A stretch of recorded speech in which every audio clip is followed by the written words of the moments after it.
माजी पंतप्रधान डॉक्टर मनमोहन सिंग यांचे गुरुवारी रात्री वयाच्या 92व्या वर्षी निधन झाले आहे. रात्री 8:06 त्यांना दिल्लीच्या एम्स हॉस्पिटलमध्ये आणण्यात आलं होतं. ते घरी बेशुद्ध पडले होते. रुग्णालयाच्या बुलेटिननुसार त्यांना इमर्जन्सी वॉर्डमध्ये दाखल करण्यात आले. तिथे त्यांनी 9:51 अखेरचा श्वास घेतलेला समोर आलेला आहे. केंद्र सरकारने 7 दिवसाचा राष्ट्रीय दुखवटा जाहीर केला आहे. तसेच उद्याचे सर्व कार्यक्रम जे आहेत ते रद्द करण्यात आलेले आहेत. डॉक्टर मनमोहन सिंग यांच्यावर शासकीय इतमामात अंत्यसंस्कार करण्यात. मनमोहन सिंग यांच्या निधनावर राहुल गांधी यांनी लिहिले की माझा मार्गदर्शक आणि गुरु गमावला. मनमोहन सिंग यांनी 2 वेळा देशाचे पंतप्रधान पद भूषवले होते. ते अनेक दिवसापासून आरोग्यासंबंधित समस्यांनी त्रस्त होते. याआधी त्यांना अनेकदा रुग्णालयात दाखल करण्यात आले होते. मनमोहन सिंग यांचा राजकीय प्रवास आज आपण बघणार आहोत. देशात उदारीकरण आणणारे अर्थमंत्री ते होते. माजी पंतप्रधान मनमोहन सिंग यांच्या वयाच्या 92व्या वर्षी निधन झाले. त्यांचा जन्म अविभाजित भारतातील पंजाबमधील गावात झाला. भारताच्या अर्थव्यवस्थेत उदारीकरण आणण्याचे श्रेय मनमोहन सिंग यांना जाते. पी.व्ही. सिंग नरसिंहराव सरकारमध्ये 1991 ते 1996 पर्यंत ते पी.व्ही. नरसिंहराव यांनी नंतर एका उच्च पदावर जे अधिकारी होते पी.सी. अलेक्झांडर यांच्या सल्ल्याने डॉक्टर मनमोहन सिंग यांना अर्थमंत्री बनवले. तुम्ही यशस्वी झाला तर त्याचे श्रेय आम्हा दोघांना जाईल असे नरसिंहराव यांनी मनमोहन सिंग यांना सांगितले होते. जर तुम्ही यशस्वी झाला तर त्याची जबाबदारी तुमचीच असेल. 1991 मध्ये नरसिंहराव पंतप्रधान झाले तेव्हा ते अनेक गोष्टीचे जाणकार झाले होते. त्यांनी यापूर्वी आरोग्य आणि शिक्षण मंत्रालय सांभाळले होते. ते परराष्ट्र मंत्री सुद्धा होते. त्यांचे हात फक्त एकाच खात्यात घट्ट होते आणि ते म्हणजे अर्थ मंत्रालय.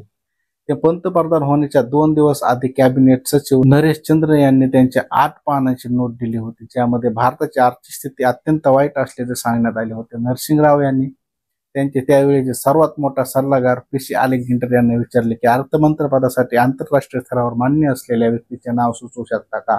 अलेक्झांडर यांनी त्यांना आय.जी. पटेल भारतीय रिझर्व्ह बँकेचे जे माजी गव्हर्नर आणि लंडन स्कूल ऑफ इकॉनॉमिक्सचे संचालकचे नाव सुचवले. आय.जी. पटेल यांना दिल्लीत यायचे नव्हते कारण त्यांची आई आजारी होती आणि ते वडोदरामध्ये होते. मग अलेक्झांडर यांनीच मनमोहन सिंग यांचे नाव घेतले. अलेक्झांडर यांनी शपथविधीचे 1 दिवस आधी मनमोहन सिंग यांना फोन केला. काही तासापूर्वीच ते परदेशातून परतल्याने त्यावेळी ते झोपले होते. जेव्हा त्यांना जाग आली आणि या ऑफर बद्दल सांगितले तेव्हा त्यांचा विश्वास बसला नव्हता. 1991 मध्ये नरसिंहराव सरकारमध्ये अर्थमंत्री असताना मनमोहन सिंग यांनी अर्थसंकल्पात उदारीकरण, खाजगीकरण आणि जागतिकीकरणाशी संबंधित महत्त्वपूर्ण घोषणा केल्या, ज्यामुळे भारताच्या अर्थव्यवस्थेला एक नवीन चालना मिळाली. त्यामुळे देशातील व्यापार धोरण, औद्योगिक परवाना, बँकिंग क्षेत्रातील सुधारणा आणि थेट परकीय गुंतवणुकीचा परवानगी संबंधित अटी आणि नियमांमध्ये बदल करण्यात आले. 2004च्या लोकसभा निवडणुकीत काँग्रेसने यूपीएची आघाडी केली आणि अनेक पक्षासोबत सरकार स्थापन केले. सोनिया गांधी यांनी 1998 मध्ये राजकारणात प्रवेश केला आणि 2004 मध्ये त्या पक्षाचे नेतृत्व करत होत्या. लोकसभा निवडणुकीच्या ओपिनियन पोलमध्ये भाजपला 2/3 बहुमत मिळण्याची शक्यता वर्तवण्यात आली होती. भाजपला विजयाची खात्री होती. निकाल आला तेव्हा भाजप 182 जागांवरून 138 जागांवर घसरला होता. काँग्रेसच्या 114 वरून 145 जागा वाढल्या. मात्र पंतप्रधान कोण होणार याबाबत अनिश्चितता होती.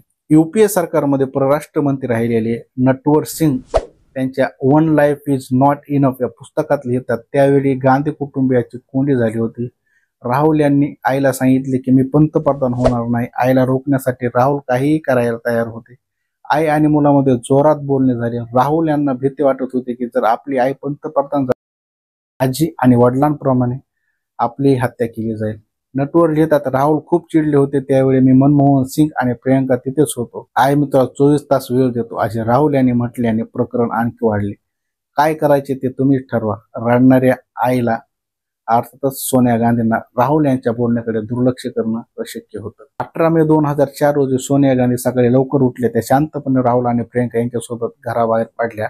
सोनियांची गाडी राजीव गांधीच्या समाधीजवळ पोहोचली. तिघेही काही वेळ समाधीसमोर बसून राहिले. त्याच दिवशी संध्याकाळी 7 वाजता संसदेच्या सेंट्रल हॉलमध्ये काँग्रेस खासदारांची बैठक झाली. सोनिया गांधीने राहुल आणि प्रियंका यांच्याकडे पाहिलं आणि म्हणाल्या, माझे उद्दिष्ट कधीच पंतप्रधान होण्याचे नव्हते. मला नेहमी वाटायचे की माझ्यावर कधी अशी परिस्थिती आली तर मी सद्विवेक बुद्धीने ऐकेल. आज तो आवाज म्हणतोय की मी हे पद नम्रतेने स्वीकारू नये। यानंतर 2 तास काँग्रेसचे खासदार सोनियांना पंतप्रधान होण्यासाठी समजवण्याचा प्रयत्न करीत राहिले, मात्र ते अयशस्वी ठरले। दरम्यान यूपीए मधील एक खासदार म्हणाले, मॅडम तुम्ही एक उदाहरण मांडले आहे जे महात्मा गांधींनी केले होते। स्वातंत्र्यानंतर देशात पहिल्यांदा सरकार स्थापन झाले तेव्हा गांधींनीही सरकारमध्ये सहभागी होण्यास नकार दिला। तेव्हा गांधीकडे नेहरू होते आणि नेहरू आता कुठे आहेत? सोनियांना माहिती होते की त्यांच्याकडे ट्रम्प कार्ड आहे आणि मनमोहन सिंग आहेत। काँग्रेस संसदीय पक्षाच्या बैठकीत पंतप्रधानासाठी मनमोहन सिंग यांच्या नावाची घोषणा करण्यात आली।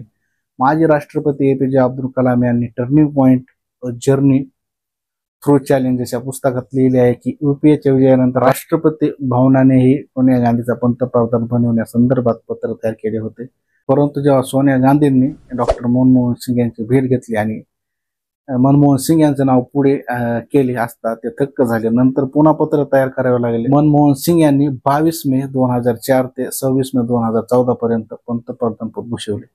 2009च्या लोकसभा निवडणुकीत यूपीएला 262 जागा मिळाल्या होत्या। पंतप्रधानाच्या नावावरून पुन्हा एकदा अटकळ सुरू झाली। राहुल गांधीचे नाव राजकीय वर्तुळात गाजले। ज्येष्ठ पत्रकार वीर सिंघवी त्यांच्या रूड लाईफ द मोइयर या पुस्तकात लिहितात, मनमोहन सिंग दुसऱ्यांदा पंतप्रधान व्हायला तयार नव्हते। त्यांनी सोनिया समोर एक अट ठेवली होती की जेव्हा त्यांना पंतप्रधानाचा कार्यकाळ पूर्ण करण्याची संधी मिळेल तेव्हाच ते पुन्हा पद स्वीकारतील।